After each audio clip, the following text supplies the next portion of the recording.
पवित्र श्री जगन्नाथଙ୍କ रथयात्रा अवसर में पारଳାଖେମୁଣ୍ଡିରେ देखा मिली भक्ति सेवा और सामाजिक सद्भावर अनन्य चित्र। पारଳା कला संस्कृति ट्रस्ट पक्षर आयोजित विशाल महाप्रसाद सेवन कार्यक्रम में हजार हजार श्रद्धालु जोगदे महाप्रसाद सेवन करथिले।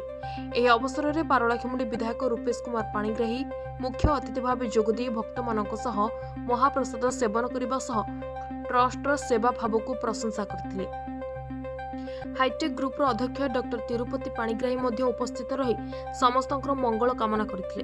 ट्रस्टर सदस्य समाजसेवी और स्वेच्छासेवक मानक श्रृंखलित प्रसाद बंटन एवं सुचारू परिचालना समस्तंक प्रशंसा साउंटिथिला।